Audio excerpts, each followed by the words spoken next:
அஸ்ஸலாமு அலைக்கும் வரஹ்மத்துல்லாஹி வபரகாத்துஹு. சுவர்லோகப் பேரரசி ஃபாத்திமா ரலியல்லாஹு அன்ஹா அவர்களின் வாழ்வில் நடந்த படிப்பினை சம்பவம். ஒரு நாள் அண்ணன் நபி ஸல்லல்லாஹு அலைஹி வஸல்லம் அவர்கள் தமது அருமை மகளார் ஃபாத்திமா ரலியல்லாஹு அன்ஹா அவர்கள் வீட்டிற்கு வந்தார்கள். வீட்டில் ஃபாத்திமா ரலியல்லாஹு அன்ஹா அவர்கள் சோகமாக காணப்பட்டார்கள். துடிதுடித்து போன நபி ஸல்லல்லாஹு அலைஹி வஸல்லம் அவர்கள், எனது அருமை மகளே, ஏன் நீ சோகமாக உள்ளாய்? என்ன நடந்துவிட்டது? சொல்லம்மா என்று கேட்டார்கள்.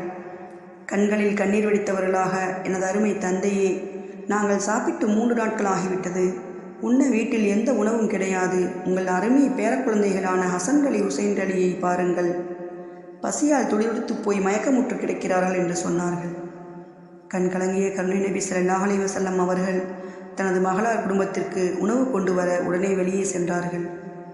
மதினாவில் நமக்கு ஒரு கூலி வேலை கிடைக்காதா என்று நினைத்தவர்களாக நடந்து சென்றார்கள். அப்போது வெகு தூரத்தில் ஒருவர் கிணற்றில் தண்ணீர் இறைத்து கொண்டிருப்பதை பார்த்தார்கள். உடனே அல்லாஹ்வை புகழ்ந்தவர்களாய் அத்தோட்டம் சென்று, நண்பரே, எனக்கு ஏதாவது வேலை தாருங்கள், நான் செய்கிறேன் என்று கேட்டார்கள். நண்பரே, நானும் வேலைக்காரன்தான். இத்தோட்டத்தின் முதலாளி அங்கு உள்ளார். அங்கு சென்று வேலை கேளுங்கள், தருவார் என்று கூறினார். சரி என்று சொல்லிவிட்டு அந்த முதலாளியிடம் சென்று, செல்வந்தரே, எனக்கு ஏதேனும் வேலை கொடுங்கள் என்று கேட்டார்கள். அப்படியா, நீங்களும் தண்ணீர் இறைத்து ஊற்றுங்கள். ஒரு வாளிக்கு 3 பேரிச்சம்பழம் தருவேன் என்றார். உடனே நபி ஸல்லல்லாஹு அலைஹி வஸல்லம் அவர்கள் தண்ணீர் அள்ளி ஊற்றுவதற்காக கிணற்றுக்கு போனார்கள். வாளியோ பெரியது. 4-5 பேர் சேர்ந்து இறைத்தால் தான் இறைக்க முடியும். அவ்வளவு பெரிய வாளி. அருமை நபி ஸல்லல்லாஹு அலைஹி வஸல்லம் அவர்கள் உள்ளத்தில் கண்மணி மகள், பேரன்கள் பசி கண்முன் வந்து நின்றதால் எதையும் அவர்கள் பொருட்படுத்தவில்லை. உடனே முதல் வாளி தண்ணீரை தங்களின் முபாரக்கான கைகளால் இறைத்தார்கள். அடுத்து 2வது வாளி தண்ணீரையும் இறைத்தார்கள். 3வது தடவை இறைக்கும் போது கயிறு அருந்து வாளி கிணற்றில் விழுந்து விட்டது. இதை பார்த்து கொண்டிருந்த தோட்டக்காரன் ஓடி வந்து கண்மணி நபி ஸல்லல்லாஹு அலைஹி வஸல்லம் அவர்களை தீய வார்த்தைகளால் திட்டி அவர்கள் முபாரக்கான கன்னத்தில் ஓங்கி அறைந்து விடுகிறான். பொறுமையின் தாயகம் அவரை நோக்கி, நண்பரே, உமது கோபம் தீரும் அளவுக்கு நன்றாக அடியும் என்று கூறினார்கள். அவன் மாறி மாறி நபி ஸல்லல்லாஹு அலைஹி வஸல்லம் அவர்களை இரு முபாரக்கான கன்னங்களில் அறைந்தான். அடித்து அடித்து அசந்து போன பின், நான் இப்பொழுது குற்றவாளி. உமது வாளியை கிணற்றில் போட்டுவிட்டேன். இது குற்றம்தான். நான் வாளியை கிணற்றில் போட்டு விட்டதால் என்னை அடித்து விட்டீர். நான் 2 வாளி தண்ணீர் இறைத்து உமது தோட்டத்தில் ஊற்றியுள்ளேன். அதற்கு கூலியாக வாக்குப்படி 6 பேரிச்சம்பழங்களை கொடுக்காமல் இருந்து விடாதீர். அப்படி நீ தராவிட்டால் இறைவனிடம் குற்றவாளியாகி விடுவீர் என்று சொன்னார்கள். கோபத்தோடு 6 பேரிச்சம்பழங்களை நபி ஸல்லல்லாஹு அலைஹி வஸல்லம் அவரிடம் கொடுத்து விட்டு சென்று விட்டார். உடனே பேரிச்சம்பழங்களை எடுத்து வந்து விடாமல் தனது முபாரக்கான கையை கிணற்றின் உள்ளே நீட்டினார்கள். உடனே வாளி மிதந்து மேலே வருகிறது. வாளியை எடுத்து கீழே வைத்துவிட்டு தனது அருமை மகளார் வீட்டிற்கு விரைந்தார்கள்.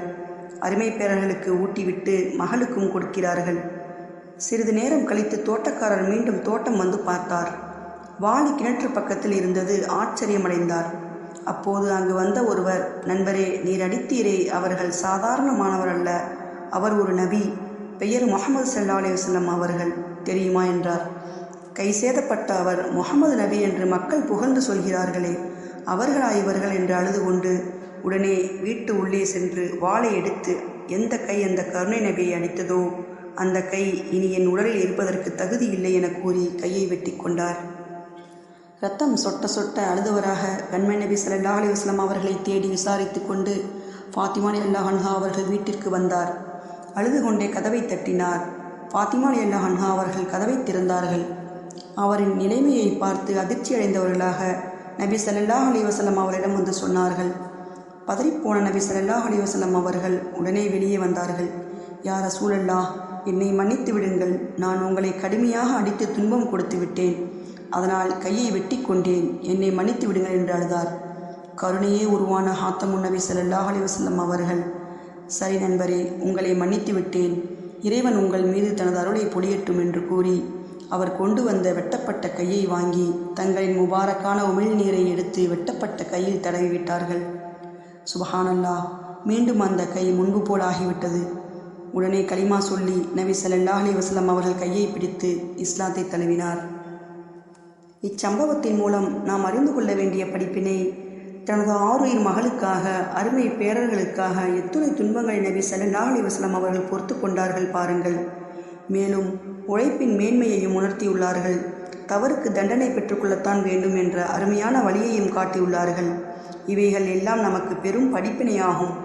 சுவனவாசி என்று நபி ஸல்லல்லாஹு அலைஹி வஸல்லம் அவர்களின் முபாரக்கான வாயால் சுபச்செய்தி சொல்லப்பட்ட ஃபாத்திமா ரலியல்லாஹு அன்ஹா அவர்களின் இவ்வுலக வாழ்வு பெரும்பாலும் பசி, வறுமை, இல்லாமை, அதனால் பொறுமை, இவைகளைத்தான் வாழ்க்கை முழுவதும் பார்க்க முடிகிறது. எனதருமை இஸ்லாமிய பெண்களே, ஃபாத்திமா ரலியல்லாஹு அன்ஹா அவர்கள் போல் வாழ்வில் பொறுமை காட்டி வாழ முற்படுங்கள். அனைத்து தேவைகள்